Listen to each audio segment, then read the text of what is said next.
Le journal d'une femme de chambre. Chapitre 14. 18 novembre. Rose est morte. Décidément, le malheur est sur la maison du capitaine. Pauvre capitaine. Son furet mort, Bourbaki mort, et voilà le tour de Rose. Malade depuis quelques jours, elle a été emportée avant-hier soir par une soudaine attaque de congestion pulmonaire. On l'a enterrée ce matin. Des fenêtres de la lingerie, j'ai vu passer dans le chemin le cortège. Porté à bras par 6 hommes, le lourd cercueil était tout couvert de couronnes et de gerbes de fleurs blanches, comme celui d'une jeune vierge. Une foule considérable, le Mesnil-le-Roi tout entier, suivait en longues files noires et bavardes le capitaine Mauger, qui très raide, sanglé dans une redingote noire toute militaire, conduisait le deuil. Et les cloches de l'église, au loin tintant, répondaient au bruit des tintenelles que le bedeau agitait. Madame m'avait averti que je ne devais pas aller aux obsèques. Je n'en avais d'ailleurs nulle envie. Je n'aimais pas cette grosse femme si méchante. Sa mort me laisse indifférente et très calme. Pourtant, Rose me manquera peut-être, et peut-être regretterai-je sa présence dans le chemin quelquefois. Mais quel potin cela doit faire chez l'épicière. J'étais curieuse de connaître les impressions du capitaine sur cette mort si brusque. Et comme mes maîtres étaient en visite, je me suis promenée l'après-midi le long de la haie. Le jardin du capitaine est triste et désert. Une bêche plantée dans la terre indique le travail abandonné. Le capitaine ne viendra pas dans le jardin, me disais-je. Il pleure sans doute, affaissé dans sa chambre, parmi des souvenirs. Et tout d'un coup, je l'aperçois. Il n'a plus sa belle redingote de cérémonie. Il a réendossé ses habits de travail et coiffé de son antique bonnet de police, il charrie du fumier sur les pelouses avec acharnement. Je l'entends même qui trompette à voix basse un air de marche. Il abandonne sa brouette et vient à moi, sa fourche sur l'épaule. « Je suis content de vous voir, mademoiselle Célestine, » me dit-il. Je voudrais le consoler ou le plaindre. Je cherche des mots, des phrases. Mais allez donc trouver une parole émue devant un aussi drôle de visage. Je me contente de répéter « Un grand malheur, monsieur le capitaine, un grand malheur pour vous, pauvre Rose. »« Oui, oui, » fait-il mollement. Sa physionomie est sans expression. Ses gestes sont vagues. Il ajoute, en piquant sa fourche dans une partie molle de la terre, près de la haie, « De temps que je ne puis pas rester sans personne. » J'insiste sur les vertus domestiques de Rose. Vous ne la remplacerez pas facilement, capitaine. Décidément, il n'est pas ému du tout. On dirait même à ses yeux, subitement devenus plus vifs, à ses mouvements plus alertes, qu'il est débarrassé d'un grand poids. « Bon, dit-il après un petit silence, tout se remplace. » Cette philosophie résignée m'étonne et même me scandalise un peu. J'essaie, pour m'amuser, de lui faire comprendre tout ce qu'il a perdu en perdant Rose. Elle connaissait si bien vos habitudes, vos goûts, vos manies. Elle vous était si dévouée. « Eh bien, il n'aurait plus manqué que ça, » grince-t-il, et faisant un geste par quoi il semble écarter toutes sortes d'objections. « D'ailleurs, m'était-elle si dévouée? Tenez, j'aime mieux vous le dire. J'en avais assez de Rose. Ma foi, oui. Depuis que nous avions pris un petit garçon pour aider, elle ne fichait plus rien dans la maison. Et tout y allait très mal, très mal. Je ne pouvais même plus manger un œuf à la coque cuit à mon goût. Et les scènes du matin au soir, à propos de rien. Dès que je dépensais 10 sous, c'était des cris, des reproches. Et lorsque je causais avec vous, comme aujourd'hui, eh bien, c'en était des histoires, car elle était jalouse, jalouse. Oh non, elle vous traitait, fallait entendre ça. Oh non, non. Enfin, je n'étais plus chez moi, foutre. Il respire largement, bruyamment, et comme un voyageur revenu d'un long voyage, il contemple avec une joie profonde et nouvelle le ciel, les pelouses nues du jardin, les entrelacs violacés que font les branches d'arbres sur la lumière, sa petite maison. Cette joie désobligeante pour la mémoire de Rose me paraît maintenant très comique. J'excite le capitaine aux confidences et je lui dis sur un ton de reproche « Capitaine, je crois que vous n'êtes pas juste pour Rose. »« Tiens, parbleu !» riposte-t-il vivement. « Vous ne savez pas, vous ne savez rien. Elle n'allait pas vous raconter toutes les scènes qu'elle me faisait, sa tyrannie, sa jalousie, son égoïsme. Rien ne m'appartenait plus ici, tout était à elle chez moi. Ainsi, vous ne le croiriez pas, mon fauteuil Voltaire, je ne l'avais plus, plus jamais. C'est elle qui le prenait tout le temps. Elle prenait tout du reste, c'est bien simple. Quand je pense que je ne pouvais plus manger d'asperges à l'huile parce qu'elle ne les aimait pas, ah, elle a bien fait de mourir. C'est ce qui pouvait lui arriver de mieux, car d'une manière comme de l'autre, je ne l'aurais pas gardée. Non, non, foutre, je ne l'aurais pas gardée. Elle m'excédait, là. J'en avais plein le dos. Et je vais vous dire, si j'étais mort avant elle, Rose eût été joliment attrapée. Allez, je lui en réservais une qu'elle eût trouvée amère, je vous en réponds. Sa lèvre se plisse dans un sourire qui finit en atroce grimace. Il continue en coupant chacun de ses mots de petits pouffements humides. Vous savez que j'avais rédigé un testament où je lui donnais tout, maison, argent, rente, tout. Elle a dû vous le dire, elle le disait à tout le monde. Oui, mais ce qu'elle ne vous a pas dit parce qu'elle l'ignorait, c'est que 2 mois après, j'avais fait un second testament qui annulait le premier et où je ne lui donnais plus rien. Foutre, pas ça. N'y tenant plus, il éclate de rire, d'un rire strident qui s'éparpille dans le jardin comme un vol de moineaux piaillant. Et il s'écrie « Ça c'est une idée, hein? Oh, sa tête! La voyez-vous d'ici en apprenant que ma petite fortune, bon, je la léguais à l'Académie française. Car ma chère demoiselle Célestine, c'est vrai, ma fortune, je la léguais à l'Académie française. Ça c'est une idée. » Je laisse son rire se calmer et gravement je lui demande « Et maintenant, capitaine, qu'allez-vous faire ?»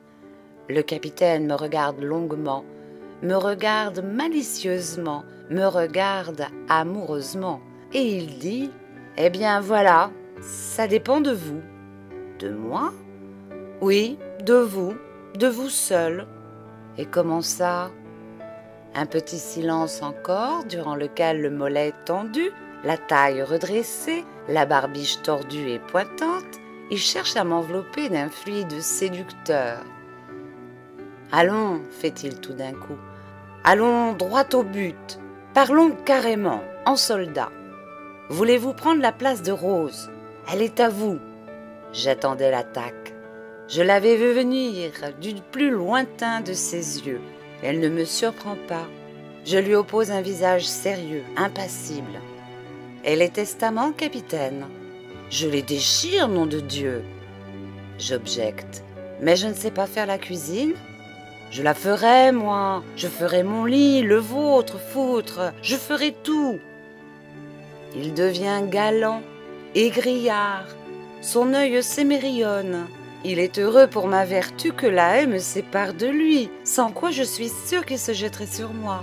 « Il y a cuisine et cuisine !» crie-t-il d'une voix rauque et pétaradante à la fois. « Celle que je vous demande, ah, Célestine, je parie que vous savez la faire, que vous savez y mettre des épices, foutre, ah, nom d'un chien !» Je souris ironiquement et le menaçant du doigt comme on fait d'un enfant. « Capitaine, capitaine, vous êtes un petit cochon !»« Non, pas un petit, réclame-t-il orgueilleusement. Un gros, un très gros, foutre. Et puis, il y a autre chose, il faut que je vous le dise. » Il se penche vers la haie, tend le col, ses yeux s'injectent de sang et d'une voix plus basse, il dit « Si vous veniez chez moi, Célestine, eh bien quoi ? Eh bien l'élan l'air crèverait de fureur. Ah, ça c'est une idée. » Je me tais et fais semblant de rêver à des choses profondes. Le capitaine s'impatiente, s'énerve. Il creuse le sable de l'allée sous le talon de ses chaussures. « Voyons, Célestine, 35 francs par mois, la table du maître, la chambre du maître, foutre, un testament. Ça vous va-t-il ? Répondez-moi. Nous verrons plus tard, mais prenez-en une autre en attendant. Foutre. » Et je me sauve pour ne pas lui souffler dans la figure la tempête de rire qui gronde dans ma gorge. Je n'ai donc que l'embarras du choix, le capitaine ou Joseph. Vivre à l'état de servante maîtresse avec tous les aléas qu'un tel état comporte, c'est-à-dire rester encore à la merci d'un homme stupide, grossier, changeant, et sous la dépendance de 1000 circonstances fâcheuses et de 1000 préjugés, ou bien me marier et acquérir ainsi une sorte de liberté régulière et respectée dans une situation exempte du contrôle des autres, libérée du caprice des événements. Voilà enfin une partie de mon rêve qui se réalise. Il est bien évident que cette réalisation, j'aurais pu la souhaiter plus grandiose. Mais à voir combien peu de chance s'offre en général dans l'existence d'une femme comme moi, je dois me féliciter qu'il m'arrive enfin quelque chose d'autre que cet éternel et monotone ballottement d'une maison à une autre, d'un lit à un autre, d'un visage à un autre visage. Naturellement, j'écarte tout de suite la combinaison du capitaine. Je n'avais d'ailleurs pas besoin de cette dernière conversation avec lui pour savoir quelle espèce de grotesque et sinistre fantoche, quel exemplaire d'humanité baroque il représente. Outre que sa laideur physique est totale, car rien ne la relève et ne la corrige, il ne donne aucune prise sur son âme. Rose croyait fermement sa domination assurée sur cet homme, et cet homme la roulait. On ne domine pas le néant. On n'a pas d'action sur le vide. Je ne puis non plus, sans suffoquer de rire, songer un seul instant à l'idée que ce personnage ridicule me tienne dans ses bras et que je le caresse. Ce n'est même pas du dégoût que j'éprouve, car le dégoût suppose la possibilité d'un accomplissement. Or, j'ai la certitude que cet accomplissement ne peut pas être. Si par un prodige, par un miracle, il se trouvait que je tombasse dans son lit, je suis sûre que ma bouche serait toujours séparée de la sienne par un inextinguible rire. Amour ou plaisir, veulerie ou pitié, vanité ou intérêt, j'ai couché avec bien des hommes. Cela me paraît du reste un acte normal, naturel, nécessaire. Je n'en ai nul remords. Et il est bien rare que je n'y ai pas goûté une joie quelconque. Mais un homme d'un ridicule aussi incomparable que le capitaine, je suis sûre que cela ne peut pas arriver, ne peut pas physiquement arriver. Il me semble que ce serait quelque chose contre nature, quelque chose de pire que le chien de Clé-Clé. Eh bien, malgré cela, je suis contente, et j'en éprouve presque de l'orgueil. De si bas qu'ils viennent, c'est tout de même un hommage, et cet hommage me donne davantage confiance en moi-même et en ma beauté. À l'égard de Joseph, mes sentiments sont tout autres.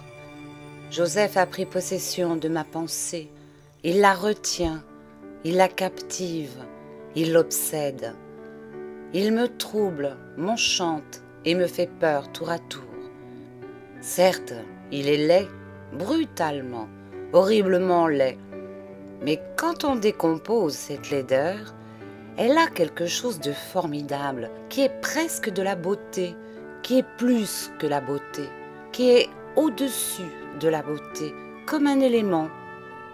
Je ne me dissimule pas la difficulté, le danger de vivre, marié ou non, avec un tel homme, dont il m'est permis de tout soupçonner et dont en réalité je ne connais rien. Et c'est ce qui m'attire vers lui avec la violence d'un vertige. Au moins celui-là est capable de beaucoup de choses dans le crime, peut-être, et peut-être aussi dans le bien.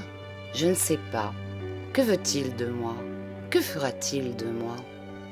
Serais-je l'instrument inconscient de combinaisons que j'ignore? Le jouet de ses passions féroces? M'aime-t-il seulement? Et pourquoi m'aime-t-il? Pour ma gentillesse? Pour mes vices? Pour mon intelligence? Pour ma haine des préjugés, lui qui les affiche tous? Je ne sais pas. Outre cet attrait de l'inconnu et du mystère, il exerce sur moi ce charme âpre, puissant, dominateur de la force. Et ce charme, oui, ce charme, agit de plus en plus sur mes nerfs, conquiert ma chair passive et soumise. Près de Joseph, mes sens bouillonnent, s'exaltent, comme ils ne se sont jamais exaltés au contact d'un autre mâle.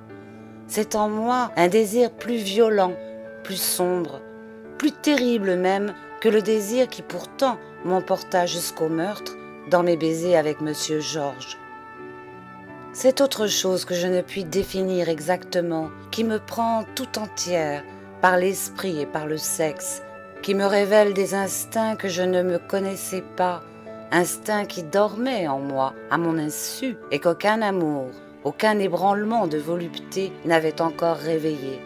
Et je frémis de la tête aux pieds quand je me rappelle les paroles de Joseph me disant « Vous êtes comme moi, Célestine. » Ah, pas de visage, bien sûr, mais nos deux âmes sont pareilles. Nos deux âmes se ressemblent. Nos deux âmes, est-ce que c'est possible? Ces sensations que j'éprouve sont si nouvelles, si impérieuses, si fortement tenaces, qu'elles ne me laissent pas une minute de répit et que je reste toujours sous l'influence de leur engourdissante fascination. En vain, je cherche à m'occuper l'esprit par d'autres pensées. J'essaie de lire, de marcher dans le jardin quand mes maîtres sont sortis, de travailler avec acharnement dans la lingerie à mes raccommodages quand ils sont là. Impossible. C'est Joseph qui possède toutes mes pensées. Et non seulement il les possède dans le présent, mais il les possède aussi dans le passé. Joseph s'interpose tellement entre tout mon passé et moi que je ne vois pour ainsi dire que lui, et que ce passé, avec toutes ses figures vilaines ou charmantes, se recule de plus en plus, se décolore, s'efface. Cléophas Biscouille, Monsieur Jean, Monsieur Xavier, William, dont je n'ai pas encore parlé, Monsieur Georges lui-même, dont je me croyais l'âme marquée à jamais, comme est marquée par le fer rouge l'épaule des forçats. Et tout cela à qui volontairement, joyeusement, passionnément, j'ai donné un peu ou beaucoup de moi-même, de ma chair vibrante et de mon cœur douloureux, des ombres déjà, des ombres indécises et falottes qui s'enfoncent, souvenirs à peine et bientôt rêves confus, réalités intangibles, oubli, fumée, rien, dans le néant. Quelquefois à la cuisine après le dîner, en regardant Joseph et sa bouche de crime, et ses yeux de crime, et ses lourdes pommettes, et son crâne bas, raboteux, bosselé, où la lumière de la lampe accumule les ombres dures, je me dis « Non, non, ce n'est pas possible. Je suis sous le coup d'une folie. Je ne veux pas, je ne peux pas aimer cet homme. Non, non, ce n'est pas possible. » Et cela est possible pourtant, et cela est vrai. Et il faut bien enfin que je me l'avoue à moi-même, que je me le crie à moi-même. J'aime Joseph. Ah, je comprends maintenant pourquoi il ne faut jamais se moquer de l'amour. Pourquoi il y a des femmes qui se ruent avec toute l'inconscience du meurtre, avec toute la force invincible de la nature, aux baisers des brutes, aux étreintes des monstres, et qui râlent de volupté sur des faces ricanantes de démons et de boucs. Joseph a obtenu de madame 6 jours de congé, et demain, sous prétexte d'affaires de famille, il va partir pour Cherbourg. C'est décidé, il achètera le petit café. Seulement, pendant quelques mois, il ne l'exploitera pas lui-même. Il y a quelqu'un là-bas, un ami sûr, qui s'en charge.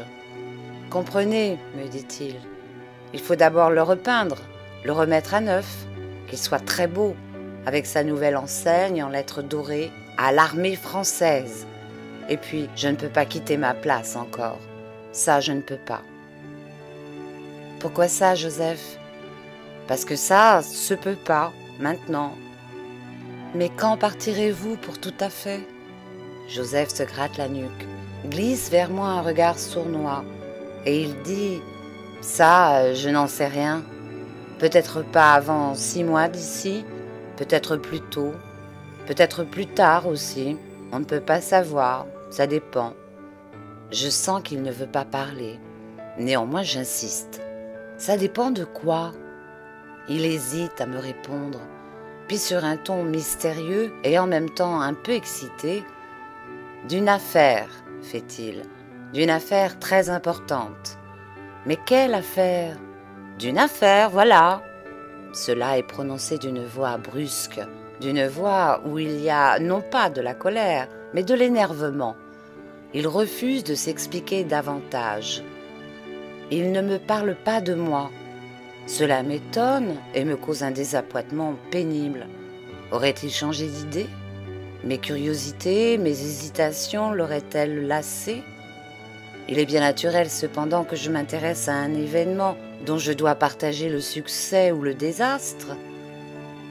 Est-ce que les soupçons que je n'ai pu cacher du viol par lui de la petite Claire n'auraient point amené à la réflexion une rupture entre Joseph et moi ? Au serrement de cœur que j'éprouve, je sens que ma résolution, différée par coquetterie, par taquinerie, était bien prise pourtant. Être libre, trôner dans un comptoir, commander aux autres, se savoir regarder, désirer, adorer par tant d'hommes. Et cela ne serait plus ? Et ce rêve m'échapperait comme tous les autres rêves ? Je ne veux pas avoir l'air de me jeter à la tête de Joseph, mais je veux savoir ce qu'il a dans l'esprit.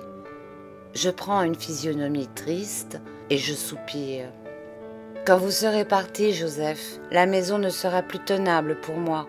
J'étais si bien habituée à vous maintenant, à nos causeries. Ah, dame, moi aussi je partirai.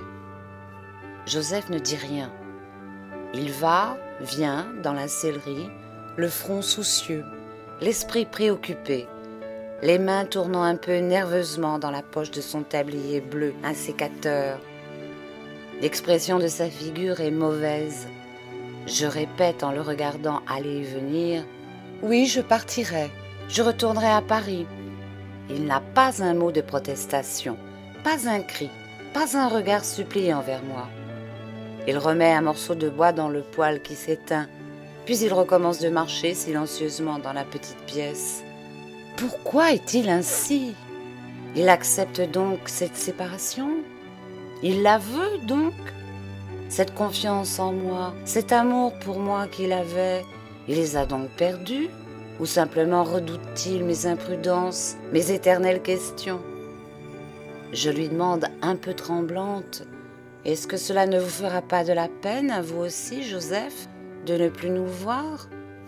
Sans s'arrêter de marcher, sans me regarder, même de ce regard oblique et de coin qu'il a souvent, « Bien sûr, dit-il, qu'est-ce que vous voulez ?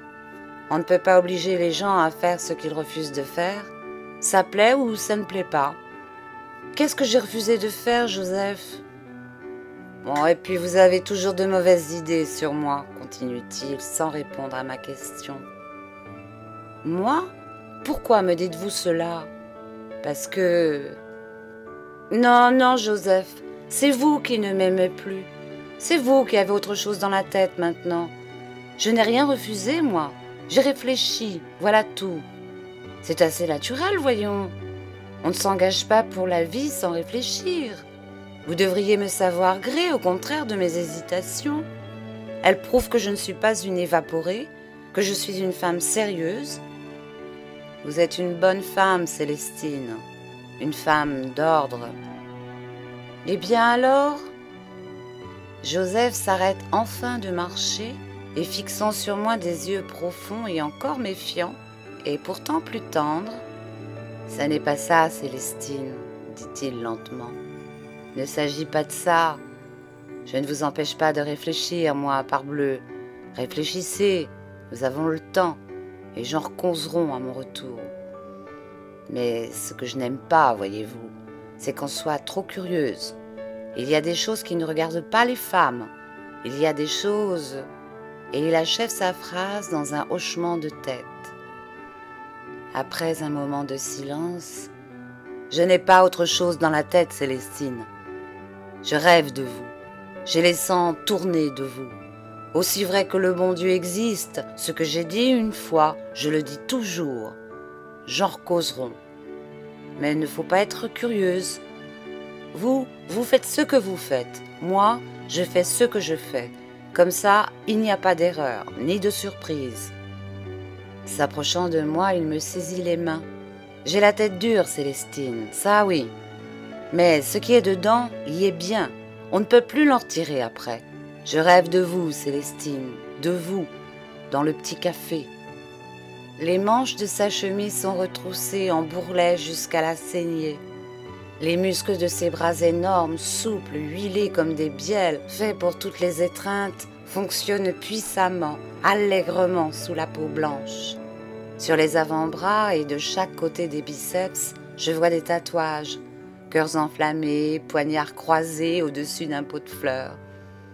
Une odeur forte de mâle, presque de fauve, monte de sa poitrine large et bombée comme une cuirasse. Alors, grisé par cette force et par cette odeur, je m'accote au chevalet où tout à l'heure, quand je suis venue, il frottait les cuivres des harnais.